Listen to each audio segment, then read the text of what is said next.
Alhamdulillah wassalatu wassalamu ala Rasulillah wa ala alihi wa sahbihi wa mawalah wa la hawla wa la quwata illa billahi wa ba'd. Qala Allah azza wa jal, ya ayyuhalladzina amanu taqullaha haqqa tuqatih wa la tamutunna illa wa antum muslimun. Wa qala sallallahu alaihi wasallam, man salaka tariqan yaltamisu fihi ilma sahhalallahu bihi tariqan ilal jannah. Amma ba'd. Alhamdulillah, di pagi menjelang siang ini kita bisa kembali duduk bertalabul ilmi di masjid di Daul Ilmi Tanjung Riau Sekupang, dan insyaallah karena biasa kajian ini dibuat sebulan sekali untuk jadwal ana di sini, mungkin ke depannya insyaallah mungkin kita buat rutin seminggu sekali. Adapun kajian-kajian dari ustaz-ustaz yang lain mungkin yang akan mengisi nanti dibuat lain hari. Jadi khusus untuk Rabu pukul 10 sampai selesai, insyaallah kita akan kajian rutin, tetap melanjutkan kajian tauhid setiap pekannya, sehingga bisa disebar kepada umat yang lainnya supaya makin meriah lagi atau ramai lagi hadir di majelis-majelis ta'lim. Karena hanya dengan hadir di majelis ta'lim dan mengajak manusia untuk hadir di majelis ta'lim itu adalah alamat kebaikan dan dalam bentuk menyebarkan dakwah, dan itu pahala yang sangat besar di sisi Allah Subhanahu wa ta'ala. Tapi kita lanjutkan kajian kitab Tauhid, dan kita masuk pada bab qaulullah ta'ala, wa minan nasi may yattakhidhu min dunillahi andadan yuhibbunahum kahubbillah. Bab firman Allah Subhanahu wa ta'ala, dan di antara manusia ada yang mengambil selain daripada Allah tandingan-tandingan. Mereka mencintai tandingan-tandingan itu seperti mencintai Allah Subhanahu wa ta'ala. Artinya bab ini mu'alif rahimahullahu ta'ala atau pengarang masuk pada bab baru, yakni tentang rukun-rukun ibadah hati. Kita akan masuk kepada rukun-rukun ibadah hati. Rukun-rukun ibadah hati itu ada 3. Paling tinggi adalah al-mahabbah yang kita akan bahas. Kecintaan seorang mukmin kepada Allah Subhanahu wa ta'ala. Kemudian di bawahnya ada al-khawfu, perasaan takut kepada Allah Subhanahu wa ta'ala, nanti juga akan dibahas pada bab berikutnya.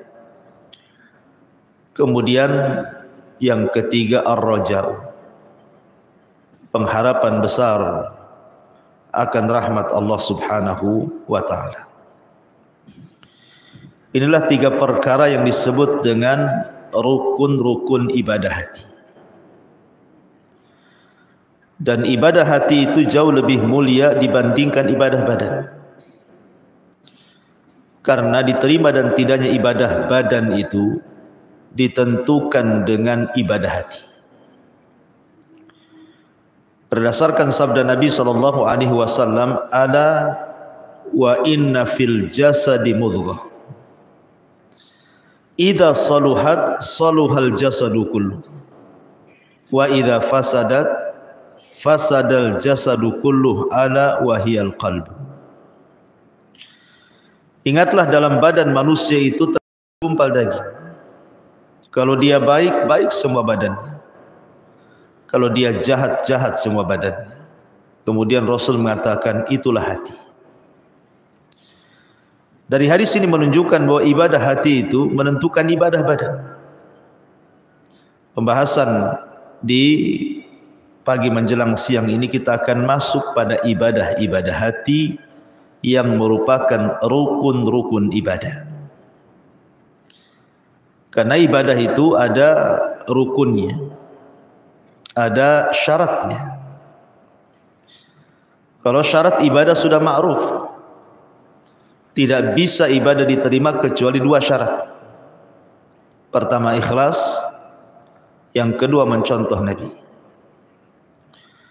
Adapun rukun-rukun ibadah ini yang merupakan ibadah-ibadah hati, inilah yang kita akan bahas. Apa saja rukun ibadah itu? Dan yang pertama kali dimulai dengan al-mahabbah, kecintaan kepada Allah Subhanahu wa taala. Ma'asyiral muslimat yang dimuliakan Allah Subhanahu wa taala. Allah Subhanahu wa taala tidak akan menerima sebuah ibadah yang tidak ada unsur kecintaan kepada Allah. Apalagi kemudian di sana ada makhluk selain daripada Allah Subhanahu wa taala yang dicintai hamba ini setara dengan kecintaan dia kepada Allah, atau lebih mencintai makhluk melebihi kecintaan dia kepada Allah Subhanahu wa taala. Maka di sini Allah Subhanahu wa taala berfirman, wa minan nas, dan sebagian manusia, man yattakhidhu min dunillahi andadan, ada orang yang mengambil selain daripada Allah Subhanahu wa taala andad, tandingan-tandingan. Yuhibbunahum, mereka mencintai tandingan-tandingan itu. Mereka mencintai tandingan-tandingan itu kahubbillah, seperti mencintai Allah. Ada yang mengatakan maksudnya orang-orang musyrik di zaman jahiliyah itu, mereka sangat mencintai Lata, Uzza, Manat, Khubal dan patung-patung yang lainnya, seperti kecintaan orang-orang yang beriman kepada Allah. Jadi orang-orang yang beriman ma'ruf, para sahabat Rasul di zaman itu sangat cinta kepada Allah dan Rasulnya. Begitu juga orang-orang musyrik di zaman itu sangat cinta dengan patung-patung mereka, seperti kecintaan orang yang beriman kepada Allah Azza wa Jalla. Itu satu penafsiran. Penafsiran yang kedua, orang-orang musyrik itu mencintai berhala-berhala mereka, sebagaimana juga mereka mencintai Allah Subhanahu wa taala. Artinya satu waktu mereka cinta dengan berhala, di waktu yang sama mereka cinta kepada Allah Azza wa Jalla. Sehingga ada seorang musyrik yang belakangan masuk Islam, ketika ditanya oleh Nabi sallallahu alaihi wasallam, kam ilahan ta'bud, berapa banyak Tuhan yang kau sembah ini sebenarnya? Maka sahabat ini di waktu musyriknya mengatakan, sab'atun, katanya. Ada 7 Tuhan yang kami sembah. Sittatun fil ardi wa wahidun fis sama. Yang 6 di bumi dan yang 1 di langit, katanya. Kemudian Rasul mengatakan, apabila engkau sakit, anakmu sakit, kemana kau mengarahkan doa? Ke yang 6 di bumi atau ke yang 1 di langit? Maka kemudian orang ini mengatakan ke yang di langit. Kalau seandainya engkau butuh keperluan, hajat dan begitu seterusnya, kemana kau berdoa? Ke yang di langit atau ke yang di bumi? Dia mengatakan ke yang di langit. Artinya orang ini mengikuti fitrahnya. Maka Rasul mengatakan, kenapa kau tidak tinggalkan 6 patungmu di bumi dan mengarah ke yang langit saja? Kalau seandainya kau kutanya doamu kemana, ke yang di langit, hajatmu kemana, ke yang di langit, lalu buat apa Tuhan-Tuhan yang di bumi itu? Akhirnya kemudian belakangan orang ini masuk Islam dan menjadi sahabat yang mulia di zaman Nabi SAW. Karena orang-orang musyrik itu mereka di satu waktu menyembah Allah apabila di saat genting, dan di saat bahagia mereka menyembah berhala-berhalanya. Sebagaimana Allah Subhanahu wa taala berfirman, fa idza raqibu fil fulki da'awullaha mukhlishina lahuddin falamma najjahum idahum musyrikun. Apabila mereka berada di tengah bahtera, datang gelombang besar, mereka pun hampir tenggelam, mereka mengikhlaskan doa kepada Allah. Tapi ketika diselamatkan dan sudah selamat bahagia, kembalilah mereka menyekutukan Allah Subhanahu wa taala. Makanya Allah katakan di sini, wa minan nasi may yattakhidhu min dunillahi andadan yuhibbunahum kahubbillah.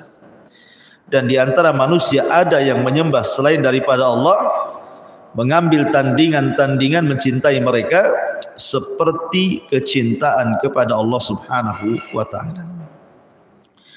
Maka dalam kehidupan kita juga Ibu yang dimuliakan Allah Azza wa Jalla, jangan sampai kemudian kita ini lebih mencintai makhluk dibandingkan kecintaan kita kepada Allah. Ibu lebih cinta kepada dunia dibandingkan kecintaan kepada Allah. Lebih mencintai suami, lebih mencintai anak-anak, lebih mencintai orang tua dibandingkan kecintaan kepada Allah. Kan ada tubuhnya. Seorang istri saking cintanya pada suami, enggak peduli walaupun dia melanggar syariat kan. Enggak peduli, suaminya enggak suka pakai jilbab umpamanya. Diancam, kalau kau pakai jilbab saya ceraikan kan. Akhirnya kemudian istri ini terpaksa dia menanggalkan jilbabnya, mengikuti kemauan suaminya kan. Maka tidak boleh seperti itu. Ini satu contoh saja. Bahkan yang lebih parah bukan hanya menanggalkan jilbab, menanggalkan agama.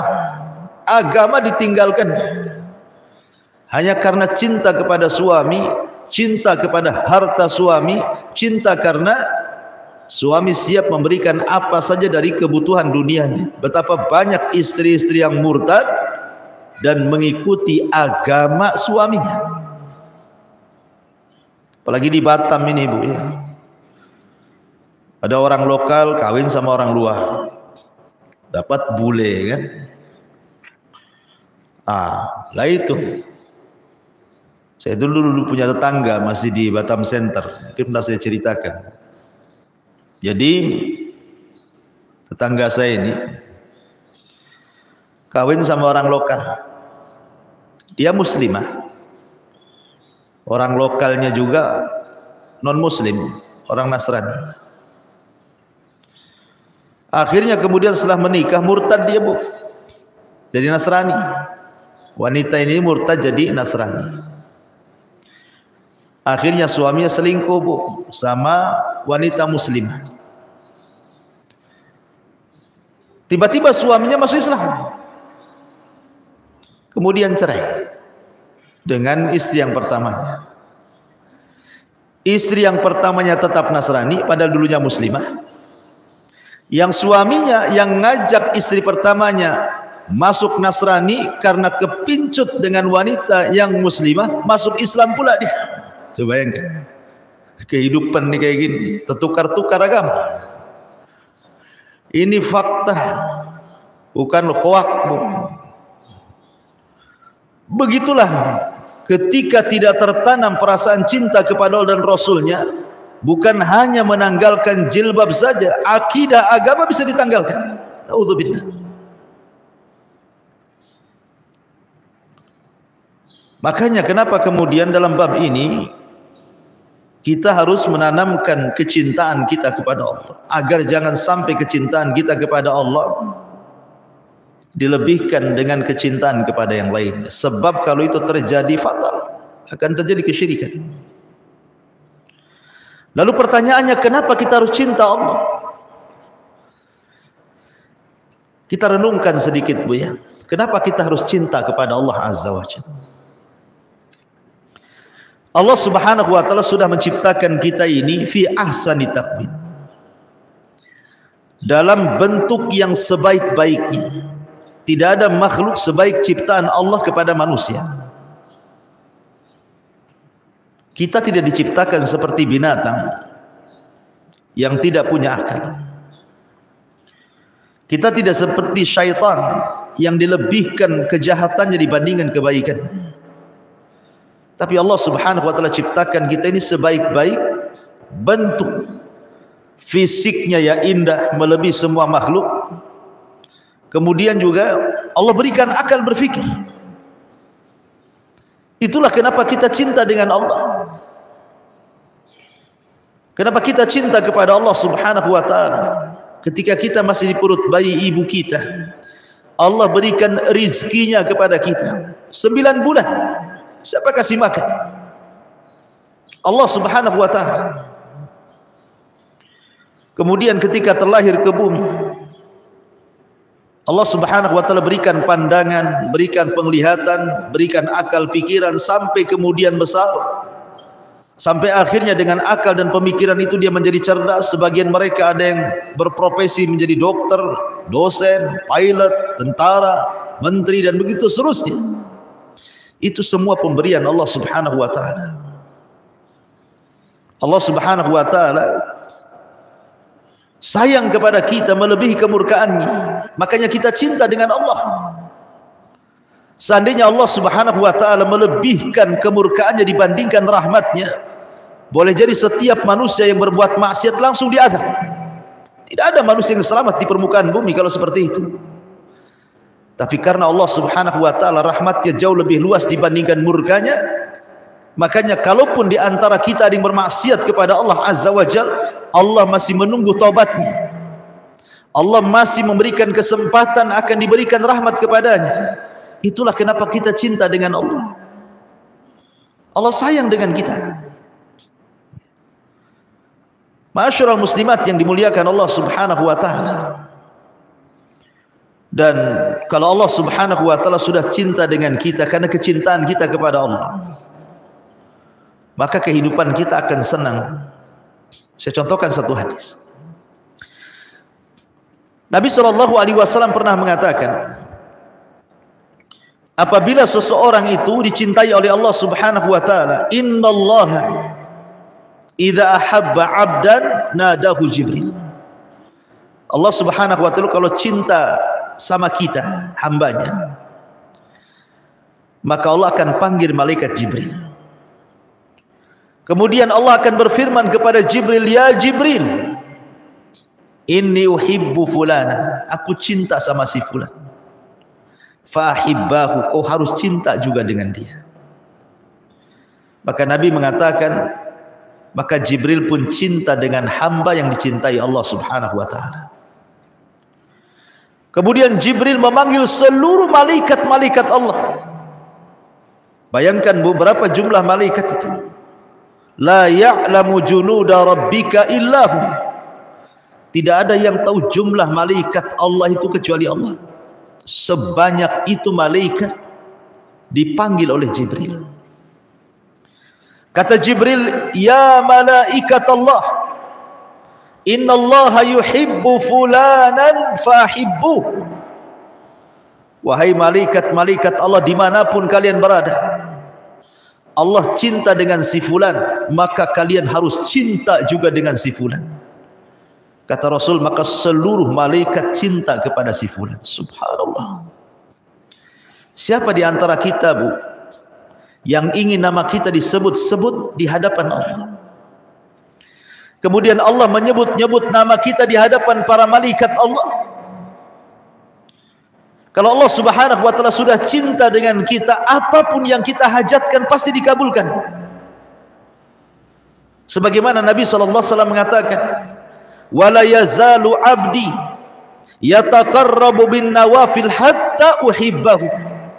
Fa idza ahbabtuhu kuntu sam'ahu alladhi yasma'u bihi, wa basarahu alladhi yubsiru bihi, wa yadahu allati yabtishu biha, wa rijlahu allati yamshi biha, wala in sa'alani la'utiyanna, wala in ista'adhani la'uidhanna." Kata Nabi SAW, apabila seseorang hamba terus melakukan hal-hal yang sunnah, maka Allah akan mencintai hamba itu. Apabila Allah Subhanahu wa taala sudah mencintai hamba itu, apa yang terjadi? Kata Allah, aku akan jadi pendengaran yang ia mendengar dengannya, aku akan menjadi penglihatan yang ia melihat dengannya, aku akan jadi tangan dan kakinya yang ia bergerak dengannya, dan kalau dia minta ku kabulkan, kalau dia minta perlindungan ku lindungi dia. Subhanallah. Begitulah kecintaan Allah kepada kita. Kalau Allah cinta, Allah akan tanamkan kecintaan makhluk kepada kita. Dan kalau Allah Subhanahu wa taala cinta dengan kita, kata Nabi SAW, ista'malahu.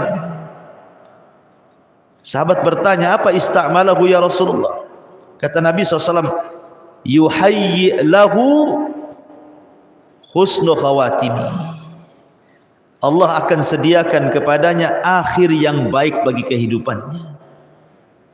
Jadi kalau Allah cinta dengan kita, Bu, Allah akan berikan terbaik untuk kehidupan kita dan akhir kehidupan kita. Ketika manusia lahir, yang tertawa dan yang menangis tentu akan berbeda. Si bayi ketika lahir tertawa, menangis, tapi orang-orang di sekitarnya tidak ada yang menangis, tertawa. Itu saat kita dilahirkan, semua bahagia dan senang. Tapi saat kita diwafatkan, siapa yang tertawa, siapa yang menangis? Orang-orang yang dulu saat kita dilahirkan tertawa, rupanya saat kita diwafatkan semua menangis. Tetapi orang-orang yang beriman ketika dia meninggal, justru saat dilahirkan dia menangis, saat diwafatkan dia tertawa, di tengah-tengah orang menangis. Karena malaikat datang membisikkan di telinganya, alla takhafu wa la tahzanu wa abshiru bil jannati allati kuntum tu'adun. Jangan takut, jangan sedih, surga telah menantimu. Bagaimana tidak senyum? Bagaimana tidak bahagia ketika datang para malaikat-malaikat Allah yang cinta dengan kita karena kecintaan Allah kepada kita, kemudian membawa dari sorga kain kafan yang sangat lembut dengan wewangian yang sangat wangi, dengan membisikkan di telinganya, jangan takut, jangan sedih karena sorga sudah menantimu. Siapa yang tidak bahagia itu? Pasti kita bahagia. Kemudian malaikat-malaikat yang mencintai kita mengangkat kita sampai ke langit pertama, ke langit kedua, ke langit ketiga, keempat, kelima, ketujuh, sampai diperjumpakan dengan Allah. Kemudian Allah katakan, letakkan catatannya sana di Iliyin, di tempat yang paling tinggi. Kembalikan ruh ke dalam jasadnya. Ketika ruh dalam jasadnya sudah menyatu, datang malaikat Munkar dan Nakir bertanya, siapa Rabb, siapa Nabi, apa agamamu? Karena dia sangat dicintai Allah. Malaikat-malaikat pun cinta dengan dia. Dia sanggup menjawab, Allah Tuhanku, Muhammad Nabiku, Islam agamaku. Dan Allah saking cintanya dengan hamba ini, memanggil seorang penyeru dan mengatakan, ang sadaqa abdi, hambaku telah benar. Bentangkan kuburannya sejauh mata memandang, buka pintu sorga, hantarkan makanan, minuman, pakaian, hembusan angin sorga ke dalam kuburannya. Kemudian dikatakan kepada orang ini, nam naumatal arush. Subhanallah, tidurlah kamu seperti engkau tidur di malam pengantin. Ibu pernah merasakan berumah tangga bagaimana ibu tidur sebagai pengantin baru? Tentu tidak akan merasakan kelelahan, keletihan, yang ada bahagia dan bahagia. Coba bayangkan, siapa yang bisa tahan orang berada di kuburan dengan hawa panas yang menyengat luar biasa? Tiba-tiba orang yang Allah cintai dan malaikat cintai ini dikatakan kepadanya, nam naumatal arus, tidurlah seperti pengantin baru. Maka dia akan tertidur, Bu. Tidak sadar rupanya kiamat sudah dibangkitkan. Dan dia mengatakan kepada Allah, ya Rabb, aqimis sa'ah, ya Rabb, bangkitkan kiamat, supaya aku bisa kembali ke istanaku dan kembali kepada keluarga. Begitulah Allah kalau cinta dengan hambanya. Begitulah kalau Allah cinta dengan hambanya. Semua malaikat cinta dengan dia. Ketika dibangkitkan, ketika manusia kemudian lari ke sana kemari, orang-orang yang dicintai Allah Subhanahu wa taala mendapatkan naungan dari Allah. Sab'atun yudhilluhumullahu fi dhillihi yauma la dhilla illa dhilluh. Ada 7 kelompok yang akan mendapatkan naungan arsy di saat tidak ada naungan kecuali naungan Allah. Ketika matahari dekatkan 1 mil, keringat bercucuran, manusia berteriak-teriak kepanasan, orang ini kedinginan karena mendapatkan naungan arsy. Karena mereka orang-orang yang dicintai Allah dan dicintai malaikat-malaikat Allah Subhanahu wa taala. Kemudian mereka tidak terasa ketika manusia dihisab 50.000 tahun, seolah-olah dia dihisab antara duhur ke asar saja. Tahu-tahu sudah selesai dan dia sudah diarahkan ke surga. Begitulah kalau Allah mencintai hambanya. Tetapi syaratnya, hendaklah kita mencintai Allah Subhanahu wa taala. Bagaimana caranya mencintai Allah itu? Yang pertama, ikuti sunnah Nabi SAW. Kalau ibu mengikuti sunnah Rasul, mencontoh Rasul, maka itu tanda ibu cinta dengan Allah. Tapi kalau ibu benci dengan sunnah Rasul, tidak suka sunnah Rasul, atau tidak suka orang yang menjalankan sunnah Rasul, berarti Allah tidak akan cinta dengan ibu. Mana dalilnya? Allah Subhanahu wa taala berfirman, "Qul in kuntum tuhibbunallaha fattabi'uni yuhibbukumullah." Katakan ya Muhammad kepada umatmu, kalau kalian cinta dengan Allah, ikuti aku, ikuti sunnahku, ikuti petunjukku, niscaya Allah cinta kepada dia.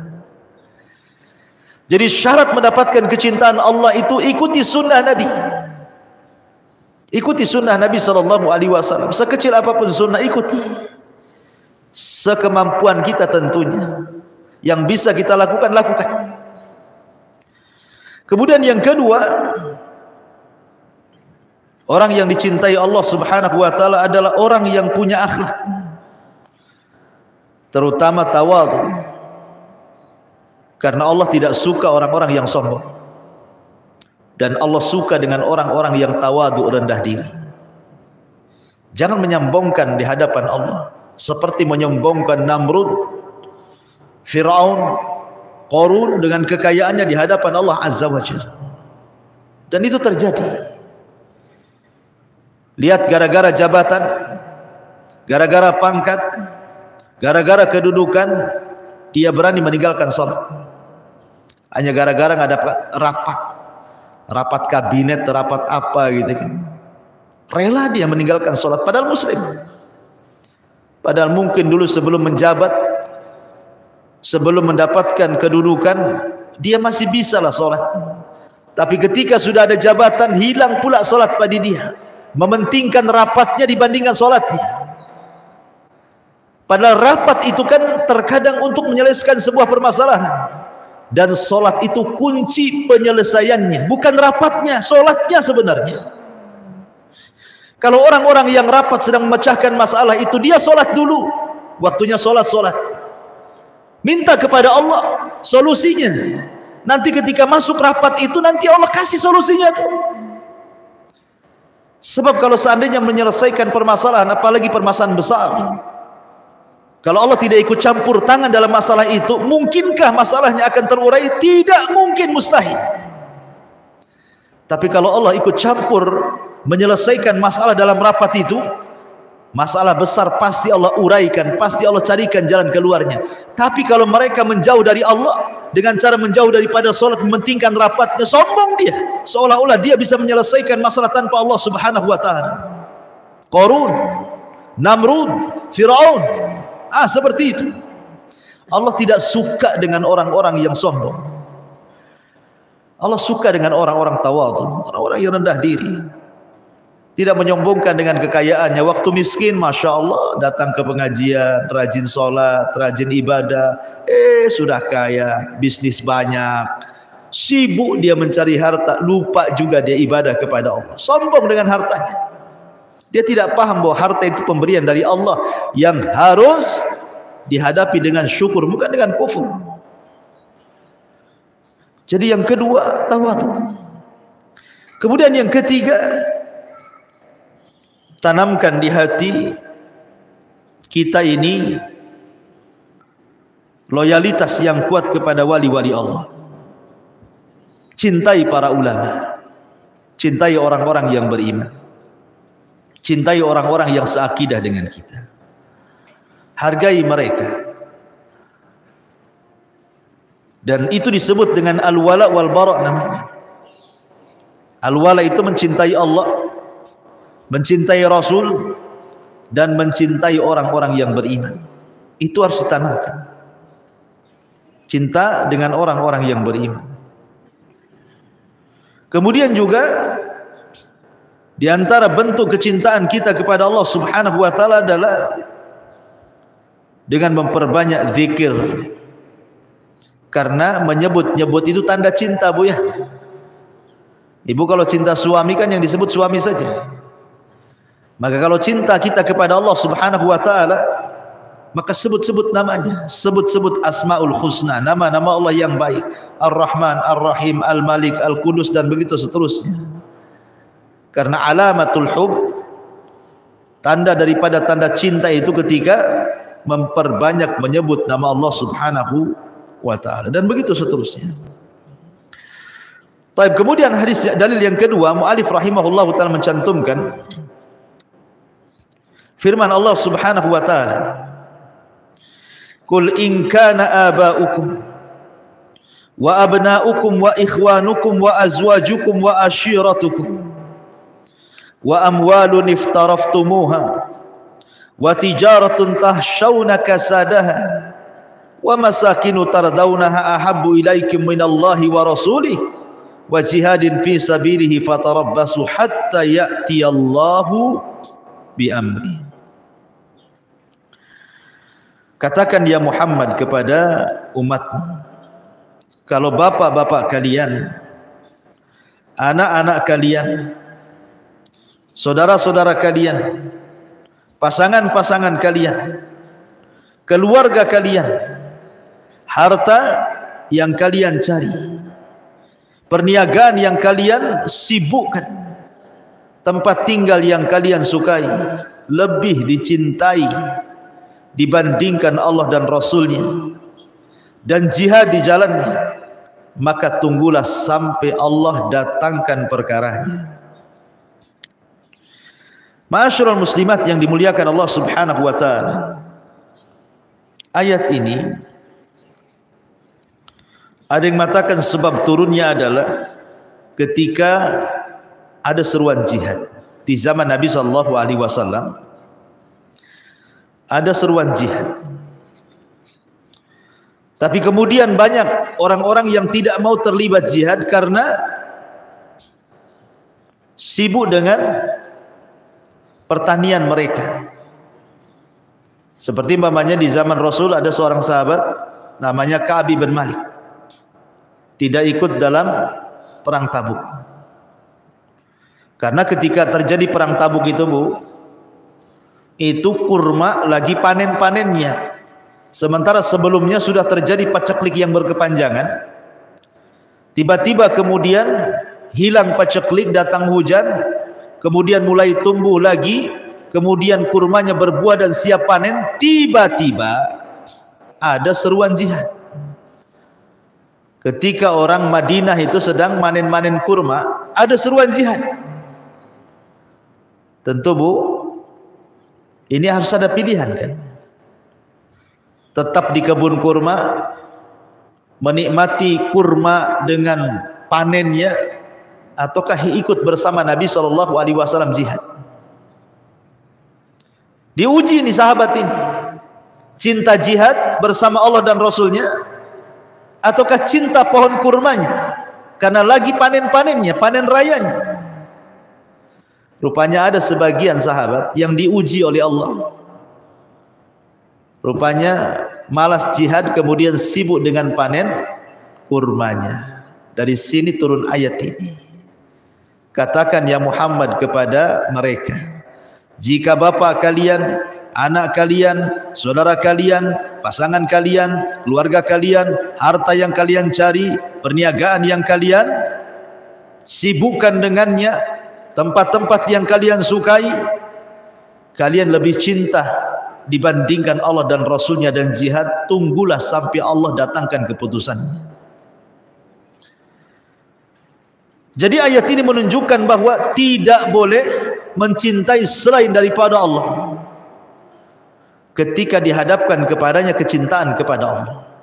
Ini kan suruh milih jihad bersama Rasul ataukah sibuk dengan panen kurma rayanya. Rupanya ada sebagian sahabat yang terfitnah, kemudian turun ayat ini. Dan setelah Rasul mengalami kemenangan di Tabuk, akhirnya sahabat ini dihukum oleh Nabi SAW 50 hari 50 malam tidak boleh diajak bicara dan tidak boleh bicara dengan siapapun. Dari sini ada pelajaran besar bahwa terkadang kesibukan dunia itu melalaikan kecintaan kita kepada Allah. Lihat sebuah hadis Bu, malam yuhafid ala salat, siapa yang tidak menjaga salat, maka mereka akan dikumpulkan, kata Nabi SAW, dengan Fir'aun, dengan Haman, dengan Qarun, dan dengan Ubay ibn Khalaf. Orang-orang yang tidak pernah menjaga salat 5 waktu Bu. Maka mereka akan dikumpulkan dengan 4 orang kafir. Pertama dengan Fir'aun, yang kedua dengan Haman, yang ketiga dengan Qarun, dan yang keempat dengan Ubay ibn Khalaf, kata Nabi.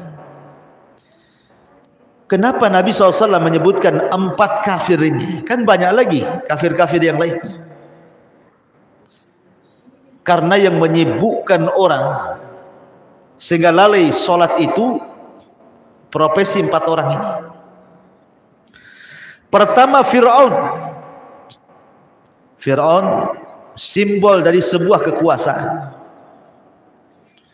Kalau orang sudah berkuasa dan dia cinta kekuasaannya, maka dia pasti lambat laun akan meninggalkan Allah. Sibuk dengan kekuasaannya, meninggalkan sholat. Kemudian yang kedua Haman, Perdana Menteri. Perdana Menteri sibuk dengan aturan-aturan negara, sehingga dia lalai dari sholat. Kononnya dia hendak memperbaiki bumi, tapi dia sedang merusak bumi karena dia meninggalkan sholat. Kemudian Qarun itu kaya karena berniaga, sibuk berniaga. Qarun itu kaya karena banyak kekayaannya. Berarti kekayaan itu sebab orang lalai daripada sholat. Tapi banyak orang-orang kaya lalai dari sholat, seolah-olah Allah sedang cinta dengan dia karena dia kaya. Padahal cinta itu bukan diukur dengan kaya miskinnya, sebenarnya dia sedang diuji dengan kekayaannya. Kemudian Ubay ibn Khalaf seorang peniaga, karena biasanya perdagangan itulah yang menyibukkan sehingga lupa dari sholat. Makanya Rasul mengatakan, orang yang tidak pernah menjaga solat akan dikumpulkan bersama Fir'aun, bersama Haman, bersama Qarun, dan bersama Ubay bin Khalaf. Makanya ayat ini mengatakan jangan sampai kecintaan kepada bapak kita, anak kita, saudara kita, pasangan kita, keluarga kita, harta kita, perniagaan kita, tempat tinggal kita lebih kita cintai dibandingkan Allah, Rasul dan jihad. Sebab kalau tidak, fatarabbasu hatta ya'ti Allah bi amri. Maka Allah berjanji, tunggu saja sampai datang peringatan dari Allah Subhanahu wa taala. Kemudian hadis yang selanjutnya, An Anas radhiyallahu anhu anna Rasulullah sallallahu alaihi wasallam qala la yu'minu ahadukum hatta akuna ahabba ilaihi min walidihi wa walidihi wan nasi ajmain. Seseorang tidak dinyatakan beriman secara sempurna sampai aku, kata Rasul, lebih dicintai dibandingkan anaknya, dibandingkan orang tuanya, dan dibandingkan seluruh manusia. Di sini Nabi SAW menyandarkan kecintaan yang sempurna itu apabila Rasul lebih dicintai dibandingkan keluarga kita. Umar bin Khattab radhiyallahu anhu suatu ketika datang kepada Rasul. Kata Umar, ya Rasulullah, la anta ahabu ilayya min kulli syai'in illa min nafsi, katanya. Rasul, engkau orang yang paling aku cintai dari segala sesuatu kecuali diriku. Maka Rasul mengatakan, tidak Umar, engkau belum mencintai aku. Engkau belum mencintai aku. Kata Umar, kaif, bagaimana?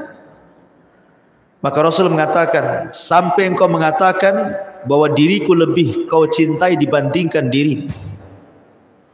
Maka Umar mengatakan, sekarang ya Rasulullah, engkau lebih kucintai dibandingkan segala sesuatu termasuk diriku. Maka Rasul kemudian menepuk Umar dan mengatakan, al-an ya Umar, sekarang sempurnalah keimanan wahai Umar. Lihat, Umar bin Khattab mengatakan segala sesuatu engkau lebih kucintai Rasul kecuali diriku. Oh belum, kata Rasul, sampai dirimu juga harus masuk di dalamnya. Maka ketika Umar memasukkan dirinya ke dalam orang-orang yang tidak boleh melebihkan kecintaannya kepada Rasul, akhirnya Rasul mengatakan, al-an ya Umar, sekarang kau Umar sudah sempurna keimanan. Lihat para sahabat Nabi, saking cintanya kepada Rasul itu. Sampai-sampai Urwah pernah bercerita, apabila Nabi SAW meludah, ditangkap ludahnya, kemudian diusap ke badan. Apabila Nabi SAW cukur rambut, rambutnya rebutan disimpan untuk dijadikan tabaruk. Apabila Nabi SAW berwudu, bekas wudunya itu semua sahabat mau mengambilnya, hatta kadu an yaqtatil, sampai mereka mau perang, mau ngambil bekas wudunya Nabi itu. Kalau Nabi ngomong nggak ada orang yang berani menatap Nabi, semua tertunduk. Kalau Rasulullah SAW bicara, tidak ada satupun orang yang berani bicara. Begitulah sahabat di hadapan Nabi. Sampai-sampai ada seorang sahabat namanya Thabit ibn Qais al-Mushammas, juru bicara Nabi. Ketika turun ayat la tarfa'u aswatakum fawqa sautin Nabi, jangan kau angkat suaramu di atas suara Nabimu. Thabit ini merasa suaranya lebih lantang dibandingkan suara Nabi. Dikiranya ayat itu turun kepadanya. Akhirnya dia pulang ngurung diri, enggak mau keluar rumah. Sampai Rasul kehilangan di majelisnya, aina Thabit, di mana Thabit? Kok tidak ada beberapa hari ini? Orang-orang mengatakan Thabit sedang ngurung diri wahai Rasul. Kata Rasul, kalau gitu tanya sebabnya, kenapa dia tidak mau keluar rumah? Diutuslah seorang sahabat, kemudian ditanyakan. Kata Thabit sambil menangis, sungguh habis semua amalanku, sungguh habis semua pahalaku, dan pasti aku termasuk penduduk neraka. Kata orang ini, ada apa wahai Thabit? Kata Thabit, sungguh aku adalah orang yang paling lantang suaraku di hadapan suara Nabiku. Sungguh aku telah merugi, sungguh aku telah gugur amalanku. Begitu ngomong terus Thabit, menyesal. Kemudian disampaikan hal ini kepada Rasul. Kata Rasul, tidak. Thabit termasuk penduduk surga. Thabit termasuk penduduk surga. Katakan kepada dia. Lihat. Hanya gara-gara suara dia lantang seperti saya ini, lantang gini kan. Sementara Thabit itu memang yang namanya kelantangan seorang juru bicara, ya memang harus lantang. Namanya juru bicara. Dia juru bicara Nabi. Ya harus lantang lah ngomongnya. Tapi ketika ayat itu turun, disangkanya ayat itu menuju dirinya, makanya dia takut lagi. Tapi ketika Rasul mengatakan tidak, Thabit bukan termasuk penduduk neraka tapi penduduk surga, barulah dia tersenyum kembali dan hadir lagi di majlis Nabi sallallahu alaihi wasallam. Begitulah kecintaan para sahabat kepada Nabi. Luar biasa. Abdullah ibn Umar radhiyallahu anhu saking ingin mencintai sunnah Rasul, mempraktikkan sunnah Rasul, sampai dia kencing di tempat Nabi kencing. Umpamanya ada satu pohon, Nabi singgah di situ untuk kencing, dia pun singgah di tempat itu kemudian kencing, padahal tidak hendak kencing, hanya ingin mempraktikkan sunnah Nabi SAW saja. Begitulah para sahabat. Mereka betul-betul berusaha menyempurnakan kecintaan kita kepada Rasul dengan mentatbik sunnah itu dengan sebaik-baiknya. Makanya saya ulangi dari awal, tanda cinta kita kepada Allah dan tanda Allah cinta kepada kita adalah ittiba'us sunnah, mencontoh sunnah, cintai Rasul. Setelah kecintaan kita kepada Allah, lebihkan di antara keluarga kita. Jangan sampai anak-anak kita lebih dicintai.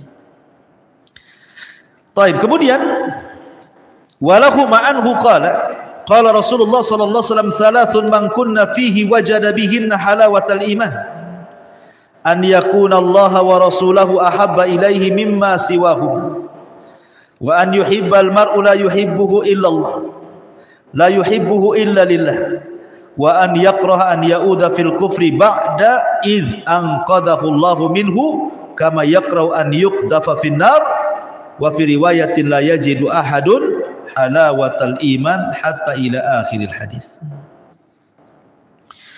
Kata Nabi SAW, 3 perkara, Bu, ibu akan mendapatkan manisnya iman, lezatnya iman. Ibu pernah makan bakso, Bu? Pernah ibu ngomong, lezat kali bakso ini. Pernah kan? Nampaknya bisa diulang nih bakso ini. Kenapa? Lezat. Yang ini, ini gak lezat, tidak bisa diulang sekali saja. Kok bisa kita ngomong ya? Ketika kita makan bakso, kita bisa dikatakan lezat. Makan ikan pedas, lezat nih ikan pedasnya ini. Yang sebelah sana, tak bagus, tak payah.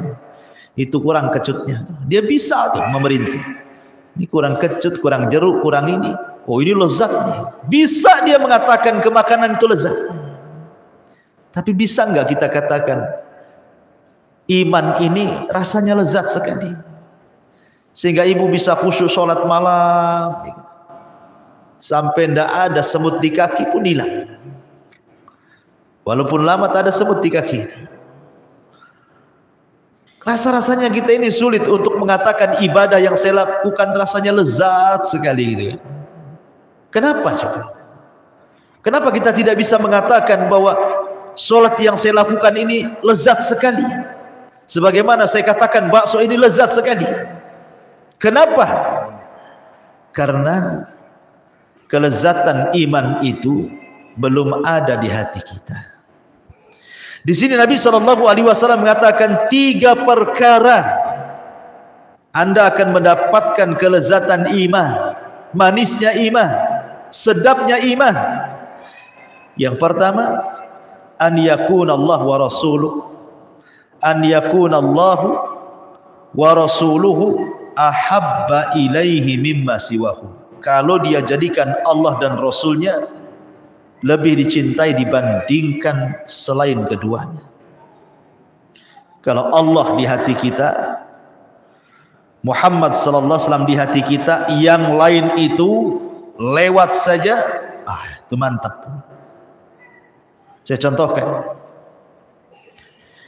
Hasan al-Basri rahimahullahu ta'ala ketika ditanya tentang makna zuhud, Ya Imam, maz-zuhud. Apa zuhud itu sebenarnya? Maka Hasan Al-Basri rahimahullah ta'ala mengatakan, zuhud itu engkau meletakkan harta di tanganmu dan tidak dimasukkan ke dalam hati.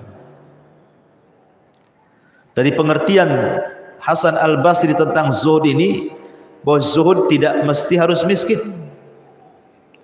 Zuhud itu tidak mesti harus kere. Zuhud itu tidak mesti harus fakir.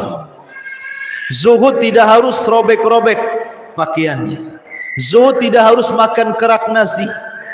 Zuhud tidak harus compang-camping penampilannya. Orang kaya pun bisa zuhud.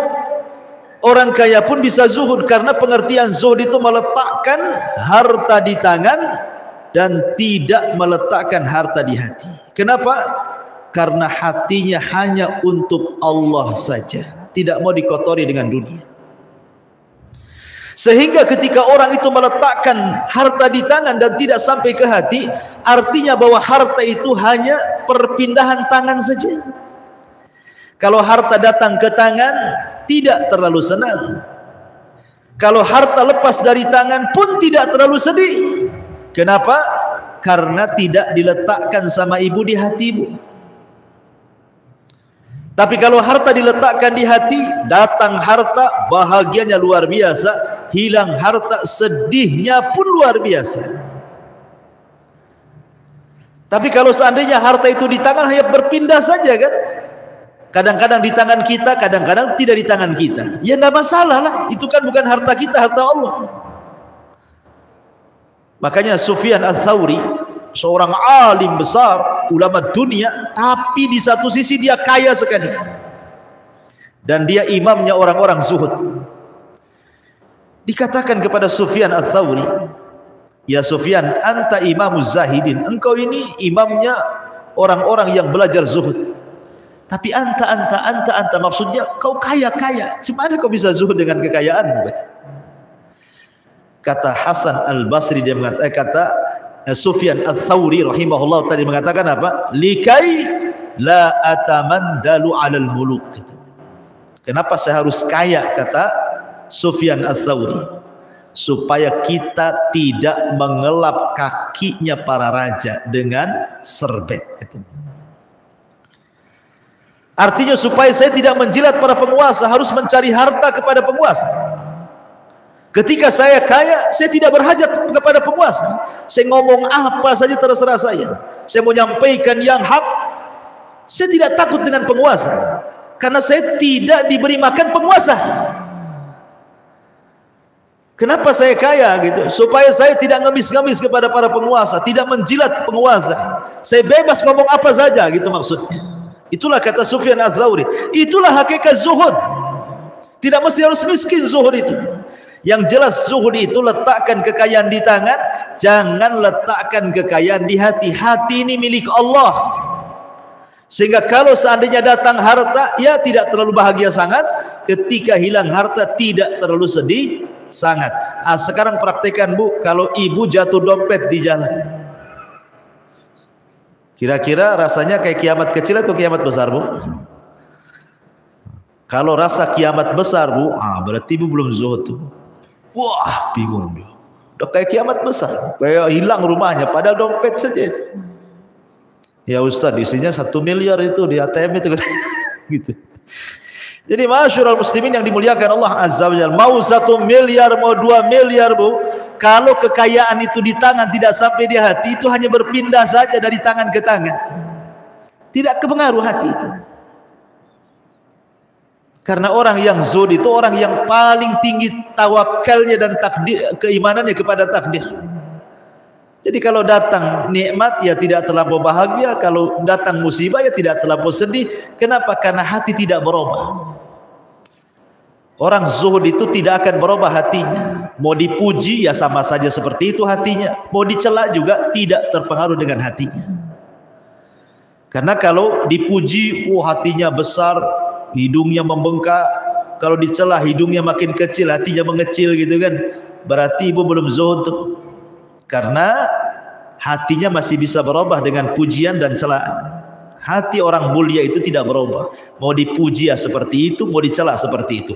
Jadikan pujian dan celaan sama saja. Ibu jadi orang zuhud. Itulah yang disebutkan an yakunallahu wa rasuluhu ahabba ilaihi mimma siwahu. Pokoknya tanamkan dalam hati kecintaan kepada Rasulnya, adapun yang lainnya lewat, baru akan merasakan manisnya iman. Yang kedua, wa an yuhibbal mar'u la yuhibbuhu illa lillah. Wa an yuhibbal mar'a la yuhibbuhu illa lillah. Di mana dia mencintai seseorang. Wa an yuhibbal mar'a, mencintai seseorang, la yuhibbuhu illa lillah. Dia mencintai seseorang itu tidak lain dan bukan karena Allah. Dulu Rasul bercerita, Bu, ada orang safar, jauh sekali safar, hanya ingin berjumpa kawannya, bukan karena urusan dunia, bukan karena urusan bisnis, bukan karena urusan nagih hutang, bukan karena urusan macam-macam, murni karena kecintaan dia kepada kawannya, ingin silaturahim. Maka Allah utus malaikat untuk mengikuti di belakangnya. Setelah si kawan ini jauh-jauh berjalan dari kampungnya, tiba-tiba malaikat mendahului dia dan menjelma manusia, kemudian bertanya, mau kemana wahai fulan, kau pergi jauh-jauh? Maka si fulan mengatakan, ila baladi fulan, saya hendak menuju ke negeri si fulan bin fulan. Kemudian malaikat yang menjelma manusia ini mengatakan, apakah ada niat masalah dunia, berniaga, ada keuntungan dunia di situ, kau pergi ke sana? Kata orang ini, tidak ada, lillah, karena Allah. Saya ingin berkunjung menemui saudara saya karena Allah Azza wa Jalla.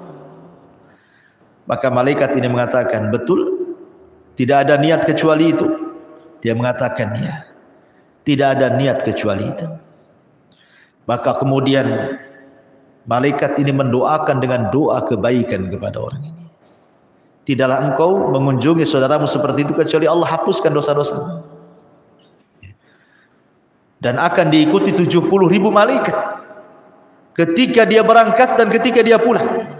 Subhanallah, ya kan? Begitulah kalau seseorang cinta kepada orang tidak mencintai kecuali Allah, dan membenci kepada orang tidak membenci kecuali karena Allah. Karena orang yang banyak membenci tetangga itu gara-gara hasad, kan Bu ya? Hasad kan, tetangganya beli mobil naik tensinya. Dapat dari mana duitnya orang itu katanya. Sebulan depan direnovasi pula rumahnya, makin tinggi itu tensinya. Dapat lagi duitnya. Kemudian sebulan lagi istrinya kalungnya banyak, Bu, lehernya kuning, semua kuning, sama baju-bajunya kuning. Makin tensi naik. Jangan-jangan punya tuyul pula dia katanya. Masa dalam setahun bisa beli mobil? Ngapain ibu sakit hati sama orang? Nggak ada urusan ibu dengan dia. Makanya jangan pernah melihat tetangga ke atas itu, lihat tetangga ke bawah. Kalau samping tetangga yang sebelah kanan kaya, Bu, yang sebelah kiri lebih miskin, pandang yang lebih miskin itu. Jadi ibu akan lebih bersyukur. Jangan mandang pula yang tinggi-tinggi rumahnya ya. Lihat ke, umpamanya depan ada ruli, lihat ke ruli sana. Supaya lebih bersyukur, Bu. Itulah kenapa kita harus mencintai dan juga membenci karena Allah, gitu maksudnya ya. Kalau membenci dan cinta karena manusia, sakit hati, Bu. Pasti sakit hati. Cinta itu ada batasnya. Makanya kenapa Rasul mengatakan cintai seseorang sekedarnya. Karena suatu ketika dia akan kita benci. Bencilah Allah sekedarnya. Karena bencilah manusia sekedarnya, karena mungkin suatu ketika kita cinta dengan dia.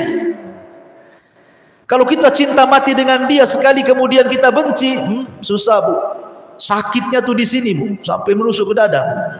Ya. Begitu juga orang benci, terkadang kita benci sangat sama dia, dia pula butuh sama kita, atau kita butuh sama dia, kan? Makanya cintai seseorang, dia tidak mencintai kecuali karena Allah. Yang ketiga, wa an yakraha an yauda fil kufri ba'da idh anqadahu Allahu minhu kama yakrah an yuqdafa finnar. Hendaklah dia benci kembali kepada kekufuran setelah Allah selamatkan sebagaimana dia benci dimasukkan ke neraka. Ibu kalau sudah dapat hidayah sunnah, harusnya ditanamkan kebencian kepada lawannya. Ya Allah, jangan sampai saya seperti dulu gak kenal sunnah. Jangan sampai. Nih ibu sudah dapat hidayah, pertahankan bu hidayah itu. Cara mempertahankan hidayah apa? Hadir di majelis taklim. Orang yang tidak pernah hadir di majelis taklim umumnya tidak bisa mempertahankan hidayah. Umumnya.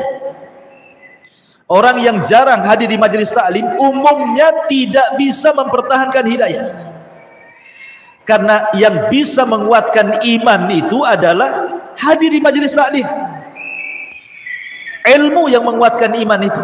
Coba lihat orang-orang yang jauh dari pengajian, kemudian disibukkan dengan perkara-perkara dunia, lalai dia. Ketika lalai, mulai dia futur. Ketika dia futur, jauh dari kawan-kawan ngajinya, nah, mulailah dia akhirnya balik lagi ke zaman jahiliyah. Padahal di sini, kalau ingin merasakan lezatnya iman, dia harus benci dalam hatinya kembali ke kufuran, kembali kepada kekufuran. Setelah Allah selamatkan dia, Allah sudah berikan hidayah nih, sehingga kita mengenal sunnah, mana lawannya sunnah, mana tauhid, mana lawannya tauhid, mana taat, mana lawannya ketaatan. Kita sudah kenal sedikit demi sedikit. Jangan sampai kemudian kita tidak istiqomah, tiba-tiba kemudian setelah Allah selamatkan kita kembali pula menjadi orang yang sesat. Makanya Rasul mengatakan, kalau sudah dapat hidayah, syukuri. Takutlah seolah-olah kita ini besok akan dimasukkan ke neraka. Kalau saya sampai keluar dari jalur istiqomah ini, seolah-olah saya akan diazab. Nah, seperti itu bu. Kalau ini yang dirasakan takut, kemudian cinta, maka insya Allah orang itu akan berjalan dan merasakan manisnya dan lezatnya iman. Dalam riwayat, wala yajidu ahadun halawatal iman. Seorang tidak akan dapat manisnya iman. Kemudian dalil yang terakhir, mu'alif rahimahullah ta'ala membawakan hadis dari Abdullah ibn Abbas radhiyallahu anhu. Kata Nabi sallallahu alaihi wasallam, man ahabba fillah wa abghadha fillah. Barang siapa yang cinta dikarenakan Allah dan benci juga dikarenakan Allah. Wa wala fillah, dan dia meletakkan loyalitas karena Allah. Wa'ada fillah, dan dia pun benci dan memusuhi seseorang karena Allah. Fa inna matunal wilayatallah bidzalik, maka dia akan mendapatkan loyalitas Allah dengannya. Walan yajida 'abdun ta'mal iman, seseorang tidak akan dapat lezatnya iman. Wa in kathurat salatuhu wa shaumuhu, walaupun dia banyak salat dan puasanya, hatta yakuna kadzalik, sampai betul-betul dia melakukan hal itu. Wa qad sarat ammatu mu'aqatin nas ala amri dunya wa dzalika la yujri ala ahlihi syai'an. Betapa banyak umumnya manusia bersaudara karena perkara dunia dan dia tidak mendapatkan kelezatan itu sama sekali. Dari sini menunjukkan kalau segala-galanya karena Allah, segala-galanya karena Allah.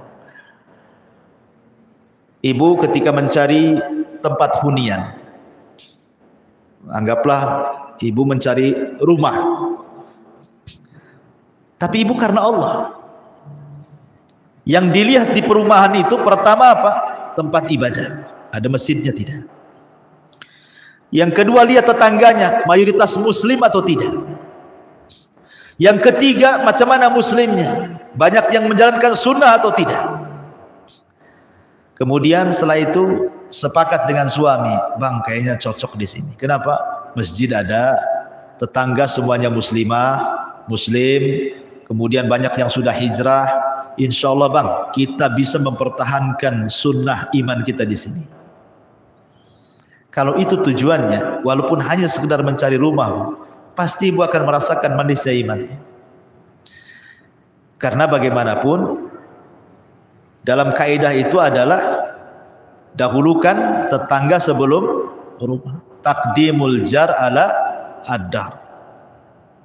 Utamakan tetangga, jangan utamakan hunian rumah.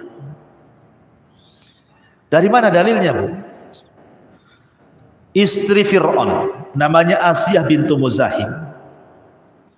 Ketika disiksa oleh Fir'aun kemudian dijatuhkan dari ketinggian sampai mati. Ketika dia hendak terjatuh sebelum matinya, Bu, dia berdoa kepada Allah. Itu diabadikan dalam Quran doanya, Bu. Apa doanya? Rabbi ibnili indaka baitan fil jannah wa najjini min fir'auna wa amali wa najjini minal qaumidz zalimin. Kata Asiyah bintu Muzahim, dia mengatakan, Rabbi ibnili, ya Allah bangunkan kepadaku, indaka di sisimu, baitan sebuah rumah. Lihat kaidahnya. Asiyah bintu Zaim mengatakan, ya Allah bangunkan untukmu di sisimu satu rumah. Bahasanya bukan bangunkan kepadaku rumah di sisimu, tapi dia membahasakan bangunkan untukku di sisimu sebuah rumah. Nah, lihat ya bahasanya, Bu ya. Kalau bahasanya begini, ya Allah bangunkan rumah di sisimu, berarti mendahulukan rumah dibandingkan sisi Allah. Tapi ketika bahasanya ya Allah bangunkan di sisimu sebuah rumah, berarti dia minta tetangga dulu bersama Allah kemudian rumah, gitu maksudnya, Bu ya. Tapi kebanyakan dunia ini memfitnah. Ketika kita beli rumah, pasti lihat brosur dulu kan, apa fasilitasnya. Ada kolam renang enggak gitu. Ada lapangan enggak? Ada taman enggak? Jalannya lebar enggak? Ada tanam-tanaman tidak? Enggak ditanya ada masjidnya enggak, mayoritasnya muslim atau tidak. Ya kan, Bu ya? Kan begitu rata-rata. Terutama murah tidaknya, itu yang pertama. Mahal atau tidak ya? Nah gitu ya. Padahal sekali lagi Islam itu ada aturan. Kita harus lebih mendahulukan Allah dan Rasulnya. Cinta karena Allah, benci karena Allah, loyalitas karena Allah, memusuhi karena Allah, maka kita akan mendapatkan kecintaan Allah kepada kita. Tapi kalau itu tidak dilakukan, kita benci bukan karena Allah, cinta bukan karena Allah, benci hanya gara-gara sepele, nggak dikawani ibu benci sama dia, gara-gara nggak dipinjam utang nggak dikasih benci. Ya namanya orang mungkin tidak punya uang. Kenapa kok benci kali sama dia? Saya pinjam uang aja tak dikasih, benci kali aku sama dia katanya. Subhanallah ya. Masa benci gara-gara nggak dikasih utangan kan itu? Itu bukan benci karena Allah, benci karena nggak ngasih duit itu namanya. Itu sakit hati kalau yang kayak gitu tuh. Jadi kalau benci itu karena Allah, kenapa? Nggak tahu, saya tidak suka dengan perbuatannya. Itu mulutnya itu ember kali, bukan ember yang kecil, yang jolang tuh yang gede itu. Yang suka menggibah orang, saya tidak suka gibahnya. Ah itu betul, Bu. Kita nggak suka bukan orangnya, tapi perbuatannya. Orangnya kita doakan, Bu ya. Ya Allah mudah-mudahan orangnya dapat hidayah.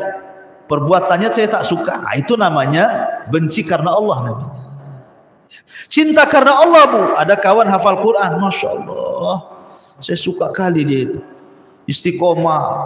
Ya, terawat istiqomahnya. Suka sholat, suka. Pokoknya, itu karena cinta karena Allah. Dan dia ingin seperti dia. Karena dalam urusan agama itu bedakan dengan urusan dunia ya. Kalau dalam urusan agama lihat ke atas, Bu, jangan lihat ke bawah. Kalau urusan dunia baru lihat ke bawah, jangan lihat ke atas. Itu kaidahnya. Jadi kalau ada kawan ibu lebih istiqomah, ya lebih banyak ibadahnya, ibu kepengen kayak dia gitu ya. Jangan dicukupkan dengan yang ada pada ibu. Sebab kalau urusan agama melihat ke bawah, Bu, ibu akan mencukupkan dengan ibadah ibu. Contoh nih, ibu sholat duha, nggak mau nambah dengan sholat malam. Saya duha aja lah Ustaz, kenapa? Sebelah tak sholat duha masih mendingan aku katanya. Nah itu jadi begitu kan, dia nggak akan meningkat ibadahnya.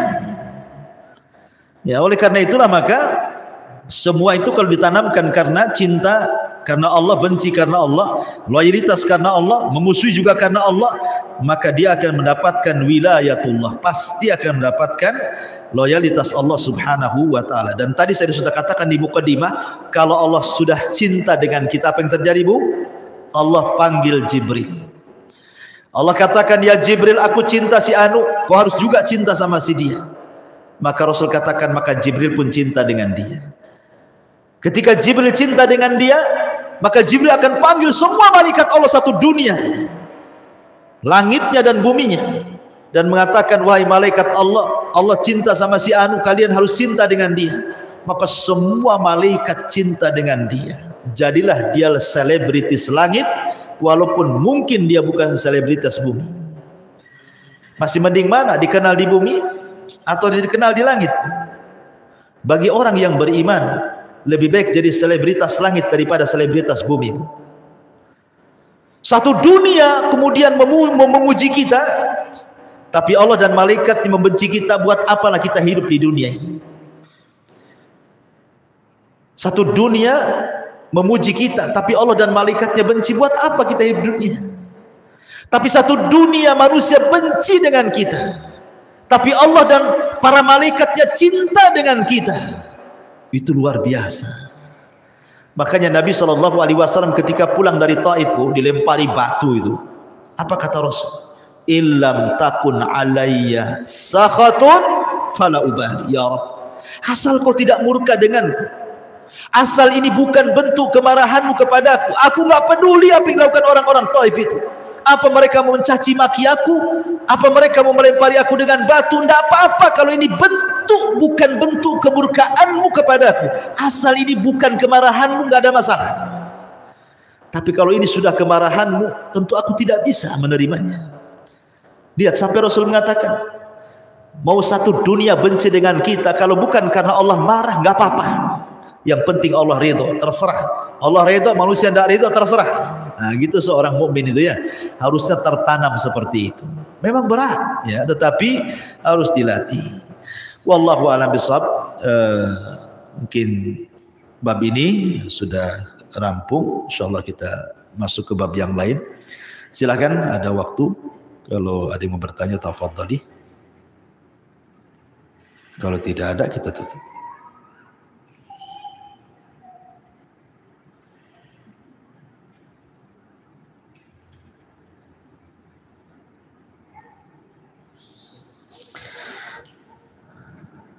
Baik, kita tutup. Kalau tidak ada, subhanaka bihamdika asyhadu an la ilaha illa anta astaghfiruka wa atubu ilaik. Wallahu ta'ala. Assalamualaikum warahmatullahi wabarakatuh.